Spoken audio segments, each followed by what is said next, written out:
नमस्कार। देवरिया की आवाज रेडियो केसरी से प्रस्तुत है स्थानीय हालचाल। पहले मुख्य हालचाल।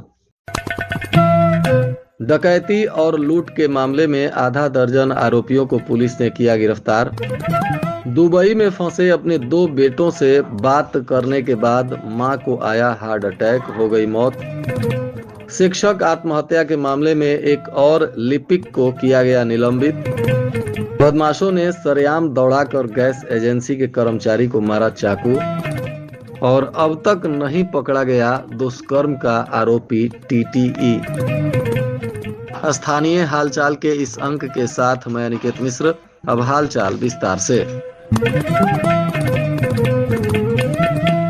रुद्रपुर थाना की पुलिस ने डकैती और लूट की 2 घटनाओं का सफल अनावरण करते हुए आधा दर्जन अभियुक्तों को गिरफ्तार किया है। इस दौरान डकैती, लूट इत्यादि का माल भी तथा घटना में प्रयुक्त एक अवैध पिस्टल और 4 अवैध तमंचा, 5 जिंदा कारतूस और 2 मोटरसाइकिल को भी पुलिस ने जब्त किया है। बताया जा रहा है कि पुलिस अधीक्षक संजीव सुमन के निर्देश पर रुद्रपुर पुलिस ने लूट डकैती जैसे एक मामले में फरार चल रहे अभियुक्त गोलू यादव पुत्र जियावन यादव, जो गाय घाट टोला बड़हलगंज जनपद गोरखपुर का रहने वाला है, इसे गिरफ्तार किया है। और राजन गुप्ता पुत्र राजेश गुप्ता, जो पीड़हनी थाना बड़हलगंज जनपद गोरखपुर का रहने वाला है। तो वहीं राहुल सहनी पुत्र संत राज, यह गाय घाट टोला रगरगंज थाना बड़हलगंज जनपद गोरखपुर। शिवम सिंह, यह भी बड़हलगंज गोरखपुर का रहने वाला है। रोशन यादव, यह भी इसी क्षेत्र का रहने वाला है। और नितेश यादव, यह रामनगर डुमरी थाना बड़हलगंज जनपद गोरखपुर का निवासी है। इन सभी को मुखबिर की सूचना पर रुद्रपुर डाला मार्ग के पास लखना घाट मोड़ के नजदीक से पुलिस ने गिरफ्तार किया है। गिरफ्तार अभियुक्तों में गोलू के पास से लूट का 550 रुपया, राजन के पास से एक तमंचा 315 बोर और डकैती लूट का 990 रुपए, अभियुक्त राहुल सहनी के पास से डकैती लूट का 1450 रुपए और पिस्टल 32 बोर का और एक जिंदा कारतूस। शिवम सिंह के पास से भी लूट का पैसा मिला है और तमंचा मिला है, जिंदा कारतूस भी मिला है। इसी तरह सभी आरोपियों के पास से सामान और अवैध हथियार बरामद किए गए हैं। अब इन आरोपियों से आवश्यक पूछताछ की जा रही है। इन लोगों ने 2 अलग अलग लूट और डकैती जैसे मामलों में अपनी संलिप्तता स्वीकार की है, जिसके बाद अब इन पर विधिक कार्रवाई पुलिस की तरफ से की जा रही है। बताया जा रहा है कि इन आरोपियों ने करहकोल के पास तिघरा खैरवा बंधे पर एक मोटरसाइकिल सवार व्यक्ति को रोककर उनके पास से पैसे, मोटरसाइकिल, मोबाइल इत्यादि छीना गया था। तो वहीं इन्हीं आरोपियों के द्वारा मऊ जनपद में पेट्रोल पंप के कर्मचारी से पैसों की लूट की गई थी और इन दोनों कांडों में इन लोगों ने अपनी संलिप्तता स्वीकार की है। इधर खाड़ी देशों में फंसे अपने 2 बेटों से रात में मां ने फोन पर बात की और सुबह में झाड़ू लगाते समय हार्ट अटैक से मां की मौत हो गई। बताया जा रहा है कि मां के मौत की जानकारी बेटों को दी गई, लेकिन उड़ानें बंद होने से वे अंतिम संस्कार में भी शामिल नहीं हो सके। मामला देवरिया जिले के रुद्रपुर उपनगर के मस्जिद वार्ड के पिपरहवा टोला निवासी पूर्व सभासद कैलाश यादव के घर का बताया जा रहा है। उनके 3 बेटे हैं, जिनमें सबसे बड़ा बेटा राजन यादव सऊदी अरब और उससे छोटा बेटा आलोक दुबई में है। मझला बेटा आनंद यादव बैंकॉक में नौकरी करता है। अमेरिका, इजरायल और ईरान के बीच हो रहे युद्ध से पूरा परिवार चिंतित है। कैलाश यादव ने बताया कि बेटों से मोबाइल पर रोज बातचीत हो रही है। इसी बीच रात्रि में उनकी पत्नी चिंतामणि उम्र 57 वर्ष ने भी बच्चों से बात की। बच्चे वहां के हालात के बारे में बता रहे थे, जिसको लेकर वह काफी परेशान थी। और इसी बीच सुबह करीब 5 बजे चिंतामणि घर के दरवाजे पर झाड़ू लगा रही थी और तभी उनका हार्ट अटैक हो गया। परिजन हॉस्पिटल लेकर गए, तब तक डॉक्टरों ने मृत घोषित कर दिया। अब घटना के बाद से परिवार में कोहराम मचा है। उधर दोनों बेटे फ्लाइट बंद होने की वजह से मां के अंतिम संस्कार में भी नहीं पहुंच पा रहे हैं। इस हृदय विदारक घटना से पूरा परिवार शोक मग्न बताया जा रहा है। इधर देवरिया के शिक्षक कृष्ण मोहन सिंह के खुदकुशी प्रकरण में बीएसए कार्यालय के वरिष्ठ लिपिक तनुज श्रीवास्तव को भी शासन ने निलंबित कर दिया। बताया जा रहा है कि शनिवार की देर शाम को निलंबन की कार्रवाई होने के बाद बीएसए कार्यालय में खलबली मच गई। इस मामले में यह तीसरी बड़ी कार्रवाई है। पहले से ही केस दर्ज होने के बाद बीएसए शालिनी श्रीवास्तव और लिपिक संजीव सिंह को निलंबित किया जा चुका है और वे दोनों फरार चल रहे हैं। उन पर 10,000 रुपए का इनाम भी घोषित किया गया है। इसी बीच अब तीसरे लिपिक के निलंबन से भी बीएसए कार्यालय में हड़कंप मच गया है। औरी बाजार में बाइक सवार बदमाशों ने दौड़ाकर एक गैस एजेंसी के कर्मचारी को सरेआम चाकू मार दिया और फरार हो गए। आसपास के लोग घायल कर्मचारी को सीएचसी में भर्ती कराए, जहां उसकी स्थिति गंभीर देखते हुए डॉक्टरों ने मेडिकल कॉलेज रेफर कर दिया। पुलिस अब मामले की तफ्तीश में जुटी है। बताया जा रहा है कि गौरी बाजार के कालाबन पकड़ी मजरे के आकाश यादव उम्र 24 वर्ष पुत्र अवधेश यादव गैस एजेंसी में गौरी खुर्द के पास काम करते हैं और सुबह बाइक से ड्यूटी पर निकले थे। इसी बीच भटौली खुर्द ईंट भट्ठे के पास पीछा कर रहे बाइक सवार बदमाशों ने ओवरटेक कर रोक लिया और हाथापाई करने लगे। खुद को घिरता देख कर्मचारी बाइक छोड़कर खेत के रास्ते जान बचाकर भागने लगे। बदमाशों ने दौड़ा लिया और चाकू से वार कर जख्मी कर दिया। फिलहाल उनका इलाज चल रहा है और पुलिस मामले की तफ्तीश में जुटी हुई है। भटनी रेलखंड पर चलती ट्रेन के एसी प्रथम श्रेणी कोच में सीट दिलाने का झांसा देकर एनसीसी कैडेट के साथ दुष्कर्म करने वाले टीटी की गिरफ्तारी के लिए जीआरपी ने बिहार के पटना में भी दबिश दी, लेकिन वह पुलिस के हाथ नहीं लग सका। मोबाइल बंद होने के चलते पुलिस को उसका सटीक लोकेशन नहीं मिल पा रहा है। उधर 10,000 रुपए के इनाम घोषित होने के बाद भी उसकी गिरफ्तारी को एसओजी और एसटीएफ को जिम्मेदारी दे दी गई है, पर कोई फिलहाल ठोस कार्रवाई नहीं दिख रहा है। हालांकि जिम्मेदार अधिकारी जल्द ही आरोपी की गिरफ्तारी कर लेने का दावा भी कर रहे हैं। बताया जा रहा है कि मऊ की रहने वाली एक छात्रा जो एनसीसी की कैडेट है, गोरखपुर में सेना की तैयारी करती है और 15 फरवरी को कोई परीक्षा के लिए मऊ गई थी। वापस अहमदाबाद गोरखपुर एक्सप्रेस में बिना टिकट के ही मऊ में सवार हो गई। छात्रा को एनसीसी ड्रेस में देखकर आरोपी टीटी उसे बहला फुसलाकर एसी प्रथम श्रेणी में ले गया और वहां उसके साथ दुष्कर्म किया। अब दुष्कर्म के बाद से टीटी फरार है और लगातार उसकी गिरफ्तारी को पुलिस छापेमारी कर रही है।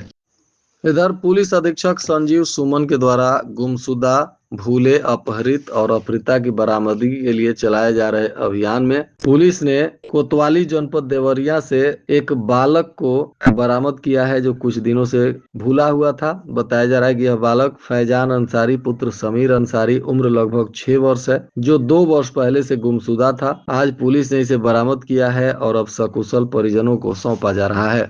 विश्व महिला दिवस के अवसर पर कई तरीके का कार्यक्रम भी जनपद में आयोजित किया गया। बताया जा रहा है कि अर्चना फाउंडेशन की ओर से कार्यस्थल पर कामकाजी महिलाओं के लिए चुनौतियां विषय पर परिचर्चा का आयोजन किया गया। कार्यक्रम में विभिन्न क्षेत्रों से आई महिलाओं ने अपने अनुभव साझा किए। समाज में महिलाओं के प्रति सोच बदलने की जरूरत पर भी जोर दिया गया। तो जिला प्रशासन के नेतृत्व में भी कई अलग अलग तरीके से कार्यक्रम आयोजित कर महिलाओं को सम्मानित किया गया। विभिन्न क्षेत्रों में बेहतर करने वाली महिलाओं को प्रशस्ति पत्र और अंग वस्त्र देकर सम्मानित किया गया। साथ ही महिलाओं की सुरक्षा और उनके उत्थान को लेकर सरकार द्वारा संचालित योजनाओं के बारे में भी महिलाओं को जानकारी दी गई। इधर जिले के राम लक्ष्मण कस्बे में एक कपड़ा कारोबारी की सड़क हादसे में मौत हो गई। बताया जा रहा है कि वह गंभीर रूप से जख्मी था। इसे मेडिकल कॉलेज में भर्ती कराया गया, जहां चिकित्सकों ने मृत घोषित कर दिया। मृतक गौरी बाजार कस्बे के उद्योग नगर वार्ड नंबर 2 निवासी 32 वर्षीय श्वेतांक जायसवाल पुत्र श्रवण जायसवाल बताया जा रहा है, जो कपड़ा की दुकान चलाते हैं। देर रात दुकान बंद कर बाइक से घर लौट रहे थे। इसी बीच रुद्रपुर गौरी बाजार मार्ग पर कटाई चौराहे के पास विपरीत दिशा से तेज रफ्तार से आ रही आर्टिगा कार ने उनकी बाइक को जोरदार ठोकर मार दिया, जिससे उनकी मौत हो गई। घटना के बाद उनके परिजनों में कोहराम मचा है। पुलिस ने शव का पोस्टमार्टम कराने के बाद परिजनों को सौंप दिया। ग्रामीण समाज में महिलाएं लंबे समय तक घर और परिवार तक ही सीमित मानी जाती रही हैं, लेकिन अब तस्वीर बदल रही है। जिले की कई महिलाएं अपने साहस, मेहनत और हुनर के बल पर उद्यमिता की राह पर भी आगे बढ़ रही हैं। किसी ने सिलाई के हुनर को रोजगार में बदला, तो किसी ने पूजा सामग्री का व्यवसाय खड़ा किया, तो किसी ने आधुनिक तकनीक से जुड़ा गेमिंग जोन भी शुरू कर नई पहचान बनाई। इन महिलाओं ने न केवल अपने परिवार की आर्थिक स्थिति मजबूत की, बल्कि गांव की अन्य महिलाओं के लिए भी आत्मनिर्भरता की राह खोल रही हैं। ग्रामीण इलाकों में पिछले कुछ दिनों से घरेलू गैस सिलेंडर की दिक्कत होने से उपभोक्ताओं की मुश्किलें बढ़ गई हैं। बुकिंग कराने के हफ्तों बाद भी लोगों को सिलेंडर नहीं मिल रहा है, जिससे कई घरों के चूल्हे ठंडे पड़ने की नौबत भी आ गई है। मोबाइल ऐप या एजेंसी से बुकिंग कराने के कई दिनों बाद भी डिलीवरी नहीं मिल पा रहा है। वहीं एजेंसियों के गोदाम और ऑफिस पर सुबह से ही लोगों की लंबी कतारें देखी जा रही हैं। काम छोड़कर सिलेंडर के लिए लोग घंटों इंतजार करने को भी मजबूर हैं। बताया जा रहा है कि वहीं अब 60 रुपए प्रति सिलेंडर रेट बढ़ने से भी कालाबाजारी की आशंका बढ़ गई है। उसी देवराहा बाबा मेडिकल कॉलेज ऑर्थो में काफी भीड़ रही। मरीजों को इलाज के लिए करीब 2-2 घंटे तक इंतजार करना पड़ा, जबकि एक्सरे जांच के लिए भी लोगों को काफी मशक्कत करनी पड़ी। सीएमओ कार्यालय के धन्वंतरी सभागार में मुख्य चिकित्सा अधिकारी डॉक्टर अनिल कुमार गुप्ता की अध्यक्षता में चिकित्सकों, स्टाफ, नर्स और एएनएम को गर्भावस्था में उच्च जोखिम अवस्था के समय समुचित प्रबंधन को प्रशिक्षण दिया गया। इसमें प्रसव पूर्व जांच और गर्भावस्था के दौरान हाई रिस्क गर्भवती को चिन्हित करने की जानकारी दी गई। सीएमओ डॉक्टर अनिल कुमार गुप्ता ने कहा कि प्रशिक्षण का उद्देश्य मातृ एवं शिशु मृत्यु दर को रोकना और उन्हें समय से सुरक्षित प्रसव कराना है। कुशल प्रसव सहायक की मौजूदगी में मातृ मृत्यु दर में कमी आती है और प्रसव संबंधित किसी भी दिक्कत के समय महिला के घर के नजदीकी जरूरी प्रसव सेवाओं का पैकेज उपलब्ध होने से भी मातृ मृत्यु दर में कमी आती है। राष्ट्रीय आय आधारित छात्रवृत्ति परीक्षा में उच्च प्राथमिक विद्यालय बंजरिया के 7 छात्र छात्राओं ने परीक्षा उत्तीर्ण की है। इन छात्र छात्राओं को विद्यालय पर कार्यक्रम का आयोजन कर सम्मानित भी किया गया। इस दौरान मुख्य अतिथि जिला पंचायत सदस्य सुजीत प्रताप सिंह रहे। राष्ट्रीय आय आधारित छात्रवृत्ति परीक्षा में उत्तीर्ण विद्यालय के मुकुल गुप्ता, सिद्धि गुप्ता, आकाश गुप्ता, मनीष गुप्ता, सोनाली विकास गुप्ता और राधिका पटेल ने अच्छा स्थान प्राप्त किया है। मुख्य अतिथि ने कहा कि सरकार शिक्षा के क्षेत्र में लगातार बेहतर कार्य कर रही है। छात्रवृत्ति योजना के माध्यम से ग्रामीण क्षेत्रों के प्रतिभाशाली विद्यार्थियों को आगे बढ़ने का अवसर भी मिल रहा है। अब कार्ड धारकों का आई बेस्ट अटेंडेंस होगा। वीबी जीरामजी योजना में नई व्यवस्था शुरू कर दी गई है। रोजगार सेवक मजदूरों का सुबह और शाम दोनों समय मोबाइल से हाजिरी लगाएंगे। ग्रामीण रोजगार में पारदर्शिता लाने को आई बेस्ट अटेंडेंस शुरू कर दिया गया है। हालांकि ग्रामीण क्षेत्र में नेटवर्क की समस्या से रोजगार सेवकों को परेशानी हो रही है। उन्हें आई बेस्ट हाजिरी को हाई क्वालिटी मोबाइल और नेट की जरूरत पड़ेगी। ग्रामीण रोजगार व्यवस्था में पारदर्शिता लाने को बीबी जी रामजी योजना के तहत आंखों की पलकों से हाजिरी व्यवस्था 23 फरवरी से लागू हो गई है। और आज के मौसम का तापमान देवरिया में न्यूनतम 22 डिग्री सेल्सियस और अधिकतम 31 डिग्री सेल्सियस रहने की संभावना है। हालचाल के इस अंक को आप हमारे YouTube, फेसबुक और इंस्टाग्राम पर भी सुन सकते हैं। इसके लिए रेडियो केसरी के चैनल को लाइक और सब्सक्राइब करें। साथ ही प्ले स्टोर से रेडियो केसरी के एप्लीकेशन को डाउनलोड कर सीधे अपने मोबाइल फोन में भी रेडियो केसरी की सेवा का लाभ ले सकते हैं।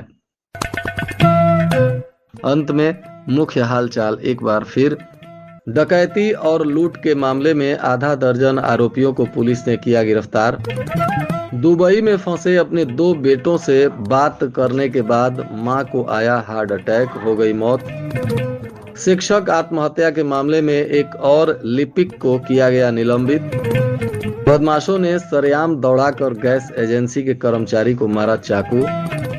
और अब तक नहीं पकड़ा गया दुष्कर्म का आरोपी टीटीई। और आज के स्थानीय हालचाल का यह अंक समाप्त हुआ। नमस्कार।